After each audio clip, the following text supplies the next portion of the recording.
નમસ્કાર, હું છું ગ્રીષ્મા રાણા. વડોદરા મહાનગરપાલિકા સંચાલિત નગર પ્રાથમિક શિક્ષણ સમિતિના માનનીય ઉપાધ્યક્ષ શ્રી ડૉક્ટર હેમાંગ જોશી સાહેબ આજે આપણી સાથે ખાસ ઉપસ્થિત છે. તો આપણે ડૉક્ટર સાહેબ સાથે કરીશું ખાસ ચર્ચા. માનનીય સાહેબ શ્રી, આપનું ખૂબ ખૂબ સ્વાગત છે. સર, આપે પ્રાથમિક શિક્ષણ ક્યાં લીધું હતું અને વિદ્યાર્થી કાળની કોઈ યાદો વિશે જણાવશો?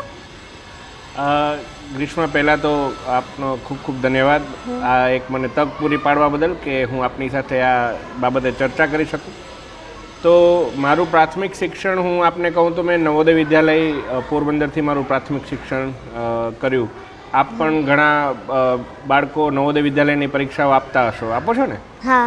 તો એ જ નવોદય વિદ્યાલયમાં મેં પણ 5મા ધોરણમાં પરીક્ષા આપી અને મારું પ્રાથમિક પછી ઉચ્ચતર પ્રાથમિક માધ્યમિક શિક્ષણ 12મા સુધી મેં ત્યાં નવોદયમાં મારું શિક્ષણ પ્રાપ્ત કર્યું. અને યાદો તો ઘણી છે. એટલે નવોદય વિશે ગ્રીષ્મા આપણે વાત કરવા જઈએ તો આખો બાળ મેળો પતી જાય એટલી બધી મારી પાસે યાદો છે. કારણ કે મારી પાસે 7 વર્ષ છે કે જે મેં હોસ્ટેલમાં જ ગાળ્યા. અને પરિવાર તો ઘરે હોય, મારા મિત્રો જ મારો પરિવાર હોય, મારા ફ્રેન્ડ્સ મારો પરિવાર હોય, મારા શિક્ષકો મારા પરિવાર હોય. તો એવી ઘણી બધી બાબતો છે કે જે નવોદયની હંમેશા મને યાદ આવે તો હું એક અલગ જ સફરમાં નીકળી જાઉં છું. પરંતુ હું નવોદય જવાનો મારો પહેલો દિવસ કહીશ કે જ્યારે મારા મમ્મી પપ્પા મને મૂકવા આવ્યા હતા તો એવું કહેતા એમણે એવું કહ્યું હતું કે દીકરા, જો અમારે તને પ્રાઇવેટ શાળામાં ભણાવવા માટે મોકલવાનો હોય CBSE સ્કૂલમાં, તો એ માટે એટલી અમારી લાયકાત નથી કે અમે તને મોકલી શકીએ. પરંતુ અહીંયા આટલા બધા બાળકોની વચ્ચે તું પરીક્ષા દઈને પાસ થયો છે તો કોઈ પણ પ્રકારની કઠિનાઈ આવે તું સ્કૂલમાંથી LC કઢાવવાની વાત નહીં કરતો. કારણ કે નવોદયમાં કેવું, હોસ્ટેલમાં જઈને ત્યાંનો માહોલ જોઈને લોકો ડરી જાય ને એવું કંઈક મારે હોસ્ટેલમાં નથી રહેવું. પણ મને મારા મમ્મી પપ્પાએ મારી પાસેથી વચન લીધું હતું કે મારે 12મા સુધી LC નહીં કઢાવવાનું. તો પહેલાં શું થતું હતું, 6ઠા 7મામાં મને ક્યારે ઘરે જવાનું એવું હું તારીખ ગણતો કે ક્યારે ઘરે જવાનું, ક્યારે ઘરે જવાનું. 8મા ધોરણથી મને નવોદયમાં જ એટલું ફાવી ગયું કે હું ઘરે હોઉં તો એવું ગણું કે ક્યારે નવોદય જવાનું, ક્યારે નવોદય જવાનું. આટલું બધું મને ઘર કરતાં પણ વધારે નવોદયમાં મજા આવતી. તો આ મારા પ્રાથમિક શિક્ષણની અને માધ્યમિક શિક્ષણની યાદો હું આપને કહું છું. સર, આપ વિદ્યાર્થી નેતા પણ રહી ચૂક્યા છો, તો મારે નેતા બનવું હોય તો શું કરવું પડે? એક ખૂબ જ એટલે અગત્યની વાત એવી છે કે તમે નેતા કોઈ જન્મી અને નેતા નથી બનતા. નેતા ઘણીવાર પરિસ્થિતિ પણ તમને નેતા બનાવી દેતી હોય છે. ઘણીવાર તમારી અંદર લોકો સાથે કામ કરવા માટેનું જે જુનૂન હોય, લોકોના સમસ્યાઓને સમાધાન અથવા એને વાચા આપવાનું તમારી અંદર જુનૂન હોય, તો પરિસ્થિતિ જ તમને નેતા બનાવી દેતી હોય છે. એટલે મારા કેસમાં એવું જ થયું કે જ્યારે હું 10મામાં હતો અને 11-12માં A ગ્રુપ અને B ગ્રુપ એવી રીતે ગ્રુપ હોય. એટલે તમારે ડૉક્ટર બનવું હોય તો B ગ્રુપમાં લેવાનું, એન્જિનિયર બનવું હોય તો A ગ્રુપમાં. એ પદ્ધતિ ત્યારે ન હતી, તો અત્યારે એવી પદ્ધતિ છે. પરંતુ એ સમયે, અમારા સમયે અમે આ બાબત બહુ સ્ટ્રોંગલી મૂકી સરકાર સમક્ષ કે આવું કંઈક અમને ઓપ્શન આપો કે કોઈને બાયોલોજી આવડતું હોય, ગણિત ના આવડતું હોય અને ડૉક્ટર બનવું હોય તો શું એ ના બની શકે? તો આવી બધી બાબતો ધીમે ધીમે નાની વાતોને વાચા આપવી. જેમ કે અહીંયા હું ફિઝિયોથેરાપીમાં ભણતો, તો ફિઝિયોથેરાપીની અંદર ફિઝિયોથેરાપીમાં માસ્ટર્સ કોર્સ શરૂ કરવો એ બાબતે અમે લોકો બધા એકજૂટ થયા અને બહુ લાંબી માર્ચ કરી કે કલેક્ટર ઓફિસથી MS યુનિવર્સિટી સુધી. તો આવી બધી વસ્તુઓને કારણે માસ્ટર્સ કોર્સ એમાં શરૂ થયો. તો આવી પરિસ્થિતિનું નિર્માણ થાય ત્યારે આપણે આપણા સાથી મિત્રોની વાતોને વાચા આપીએ, એમની રજૂઆતોને આપણે વાચા આપીએ, એનાથી અચાનક જ નેતા થઈ જવાતું હોય છે. પરંતુ હું આપને કહીશ કે જો તમારે નેતા બનવું હોય ને તો 2 વસ્તુમાં આપણે ખાસ ધ્યાન રાખવાનું. એક તો એ કે આપણી આજુબાજુના જેટલા પણ તારા મિત્રો છે અને એ બધા મિત્રોની જે કોઈ પણ તકલીફો છે એને સાંભળવાની, એને પહેલાં સમજવાની. ઘણીવાર એવું થશે કે એનું સોલ્યુશન આપની પાસે નહીં હોય, પરંતુ તમે એમને સાંભળી પણ લેશો ને તો પણ સામેવાળા માણસને એવું થશે કે મારી વાતનું કંઈક તો સમાધાન આવશે, કારણ કે આમણે સાંભળ્યું છે. તો નેતા બનવા માટે પહેલાં તો આપણે એક ગુડ લિસનર થવું પડે, એટલે સારું સાંભળનારું થવું પડે. હા અને બીજી વસ્તુ કે આપણે એ પ્રકારની સમજણ કેળવવી પડે કે જે આપણે ઈચ્છીએ એ હર વખતે બધા લોકો એ જ વસ્તુ માનવાના નથી. નથી. એટલે જ્યારે પરિવારમાં એવું હોય ને, પપ્પા હોય તો પપ્પા જેટલા પણ બાળકો હોય, કોઈ ડાયું બાળક હોય તારા જેવું, કોઈ તોફાની હોય, બરાબર, તો પપ્પા બધાને સાથે રાખે, મમ્મી બધાને સાથે રાખે.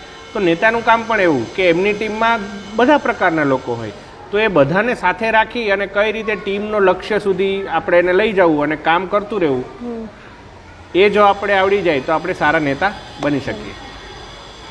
સર, તમારી પ્રિય પુસ્તક કઈ છે અને તેમાં તમને સૌથી વધુ શું ગમે છે? બેટા, મારી પ્રિય પુસ્તક હમણાં જ જે મેં વાંચી એ છે કે આઈ ટુ હેડ અ ડ્રીમ. એ એક ઇંગ્લિશ પુસ્તક છે, એનું ગુજરાતી અનુવાદ પણ છે. એ અમૂલ ખબર છે? અમૂલનું દૂધ આપણે બધા પીએ છીએ ને. હા, તો અમૂલ કંપની કઈ રીતે ઊભી થઈ એ માટેનો વર્ગીસ કુરિયનજીનો શું વિચાર હતો એ આ પુસ્તકમાં સંમિલિત છે. આઈ ટુ હેડ અ ડ્રીમ એટલે મારું પણ એક સપનું હતું, અને એ સપનું કઈ રીતે સાકાર થયું એમનું, એને લગતી સમગ્ર ચર્ચા, સમગ્ર એમના વિચારો અને સમગ્ર ઘટનાક્રમ એ બુકમાં આવરી લીધેલો છે. તો એની અંદર નેતૃત્વ પણ છે, એની અંદર ઇન્સ્પિરેશન એટલે પ્રેરણાત્મક અમુક પ્રસંગો પણ છે, એની અંદર કઈ રીતે અલગ અલગ પડકારોને અલગ રીતે પાર પાડવામાં આવ્યા એની પણ વાત છે. તો આ બધી વાતોને વાંચા આપી અને એમણે આખું એક પુસ્તક લખ્યું છે. અને એ પુસ્તકથી મને ઘણું બધું શીખવા મળ્યું કે એક બાજુ કોર્પોરેટ હોય અને એક બાજુ કમ્યુનિટી હોય. એટલે અમૂલ જે છે એ હું ખાલી આપને કહું કે અમૂલ એ ઘણા બધા ડેરી સાહસિકોનો સમૂહ છે અને પછી એક મોટી કંપની બની છે. અમૂલ એ કોઈ ખાલી કોર્પોરેટ નથી, પણ અમૂલમાં જ્યારે પણ અમૂલનું પ્રોફિટ થાય તો એનો સીધો ફાયદો દૂધના ગૌપાલકોને જાય છે. તો અમૂલ કંપની આટલી મોટી કઈ રીતે બની, એની અંદર કયું મોડલ વાપરવામાં આવ્યું, એ બધી બાબતો એમાં સંમેલિત છે. તો એ પુસ્તક મને બહુ ગમે છે. બીજી એક પુસ્તક છે ગુડ ટુ ગ્રેટ.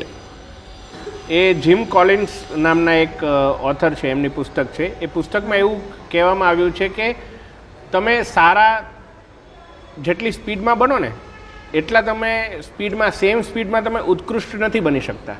તમારે સારાથી લઈ ગુડથી લઈને ગ્રેટ સુધી પહોંચવામાં તમારે ઘણી બધી વસ્તુઓ એવી પણ પાછળ છોડવી પડે કે જે વસ્તુઓ તમે ગુડ બનવા ટાઈમે ઉપયોગમાં લીધેલી.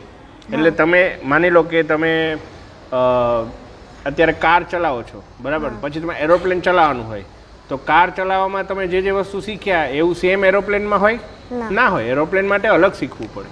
તો ગુડ ટુ ગ્રેટ તમે પહોંચવામાં જો, કારણ કે ગુડ બધા બની શકે, કાર બધા ચલાવી શકે, પાયલોટ બધા બની શકે ના બની શકે. તો કઈ રીતે તમે ગુડથી ગ્રેટ થવું એ માટે શું કરવું, કોઈ સંસ્થાએ શું કરવું, કોઈ વ્યક્તિએ શું કરવું કે કોઈ ટીમે શું કરવું, આનો વિચાર એ પુસ્તકમાં આપેલો છે. સર, નાના બાળકોને ચટપટું ખાવાનું તો બહુ ભાવે, મને તો પાણીપુરી બહુ ભાવે છે. સર, તમારી પ્રિય વાનગી કઈ છે? મારી પ્રિય વાનગી, મારી પ્રિય વાનગી આમ તો જો સ્વીટમાં તમે પૂછો તો પૂરણપોળી છે, મને બહુ ભાવે. અને પૂરણપોળી એવી વાનગી કે જે લોકો મને ઓળખે છે અને એમને ખબર હોય કે મારો અત્યારે મૂડ સારો નથી, તો એમને ખબર પડી જાય કે પૂરણપોળી એ મને ઓફર કરશે તો મારો સ્વભાવ, મારો મૂડ સારો થઈ જશે. અને બીજું મને પ્યાસ કચોરી બહુ ભાવે. તો આ બે વાનગી મને બહુ ભાવે. તને શું ભાવે? મને પાણીપુરી બહુ ભાવે. પાણીપુરી બહુ ભાવે. અને સ્વીટમાં શું ભાવે? સ્વીટમાં સોનપાપડી. સોનપાપડી, વાહ. સર, બાળકને આદર્શ ભારતીય નાગરિક બનવું હોય તો શું કરવું જોઈએ? દીકરા, જો બાળકને આદર્શ ભારતીય નાગરિક બનવું હોય ને તો સૌ પ્રથમ તો બાળકે એના હકોની સાથે સાથે એની ફરજોને પણ સમજવી પડે. જ્યારે બાળક મોટું થાય અને મોટું થતાં થતાં એને નાગરિક ધર્મનું પાલન કરવાનું હોય તો એ બાળકની ફરજો શું છે, એ વ્યક્તિની ફરજમાં શું શું આવે છે, રાષ્ટ્રહિત માટે એણે કઈ ફરજોનું પાલન કરવાનું, આ વસ્તુ પણ જો એ શીખી જાય તો બાળક સારું ભારતીય નાગરિક બની શકે. અને બીજી વાત કે શિક્ષા ખૂબ જ મહત્ત્વપૂર્ણ ફાળો આ બાબતમાં ભજવે છે. એટલે હું એવું કહી શકું કે જો હું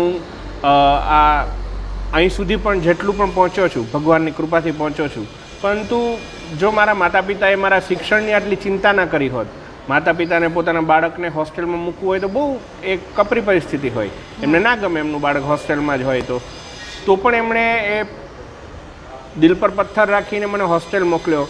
કેમ? કારણ કે મને સારી શિક્ષા પ્રાપ્ત થાય. તો મારા આ માધ્યમથી હું તમામ તારા મિત્રોને પણ કહેવા માગીશ કે શિક્ષા પ્રાપ્ત કરવી એ તમને નથી ખબર એ કેટલું તમારી અંદર જાદુઈ પરિવર્તન લાવે છે. શિક્ષામાં એટલી તાકાત છે કે તમે માત્ર તમારી જાતને નહીં, તમારા કુટુંબને નહીં, પરંતુ તમારી આજુબાજુના સમગ્ર સમાજને તમે ઉપર લાવી શકો છો. શિક્ષામાં આટલી બધી તાકાત છે. તો બાળકને જો સારું ભારતીય નાગરિક બનવું હોય તો બે વસ્તુ મારા માટે બહુ જ મહત્ત્વની છે. એક તો એ કે એમણે સારી શિક્ષા પ્રાપ્ત કરવાની, અને જે ભણો દિલથી ભણો.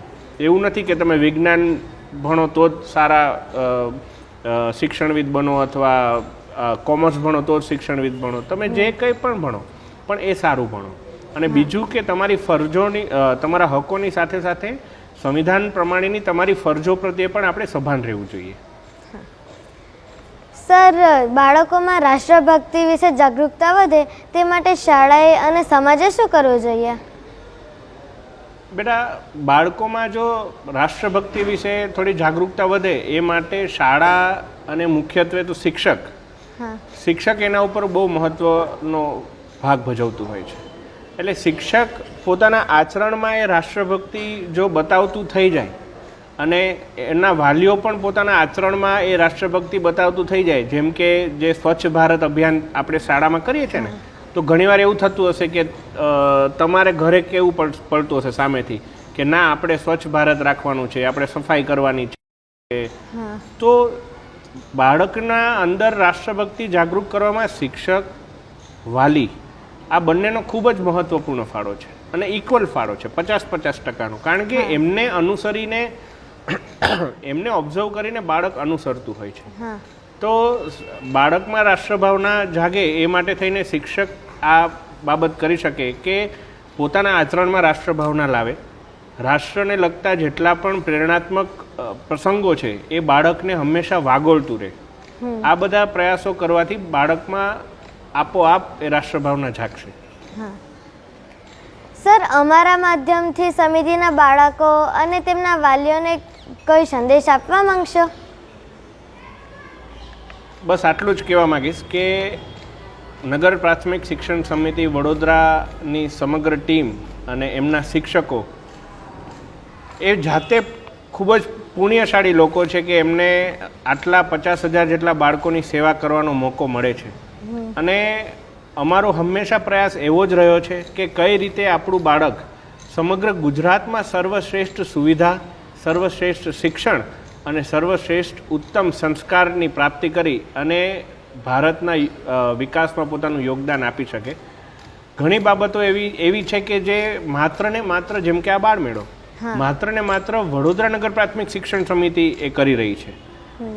ઘણી બાબત એવી છે જેમ કે આ વખતે રમતોત્સવમાં તમને શૂઝ અને કીટ ને બધું મળ્યું હતું ને, પછી પ્રવેશોત્સવમાં હરેક બાળકને પેલી કીટ મળે છે, પછી એવરી યર હરેક બાળકને નોટબુક્સ મળે છે, શૈક્ષણિક કીટ મળે છે. આ બધી બીજી બધી આપણી અમદાવાદ, સુરત, રાજકોટ એ બધી શિક્ષણ સમિતિની શાળાઓમાં નથી આપતા, પરંતુ આપણું વડોદરાનું કોર્પોરેશન, મ્યુનિસિપલ કોર્પોરેશન અને વડોદરાની શિક્ષણ સમિતિ આટલી બાળકની ચિંતા કરી અને હર હંમેશ શું નવું કરી શકાય, શું સારું કરી શકાય એ માટેની ચિંતા કરે છે. તો વાલીઓને અને બાળકોને માત્ર એટલું જ કહેવાનું છે કે આ તમામ જે સુવિધાઓનો લાભ લઈ અને વધારેમાં વધારે તમારા બાળકને સારું શિક્ષણ મળે એ માટે અમને સહકાર આપજો. અને સરકારશ્રીની જેટલી યોજનાઓ છે એમાં જે યોજનાઓનો લાભ તમે એક નાગરિક તરીકે લઈ શકતા હોય એ બધી યોજનાઓનો લાભ અવશ્ય અને અચૂક લેજો. જો આપને કોઈ યોજનાઓની માહિતી વિશે કોઈ જાણકારી જોઈતી હોય તો આપ આપણી શાળાના આચાર્યનો સંપર્ક કરી અને એના માટેની વિસ્તૃત માહિતી પણ મેળવી શકો છો. સર, અમારી સાથે ચર્ચા કરવા માટે ખૂબ ખૂબ આભાર. Thank you. તો આ હતા નગર પ્રાથમિક શિક્ષણ સમિતિના માનનીય ઉપાધ્યક્ષ શ્રી ડૉક્ટર હેમાંગ જોશી સર. તો આ ચર્ચા આપને કેવી લાગી કોમેન્ટ કરીને જરૂરથી જણાવશો.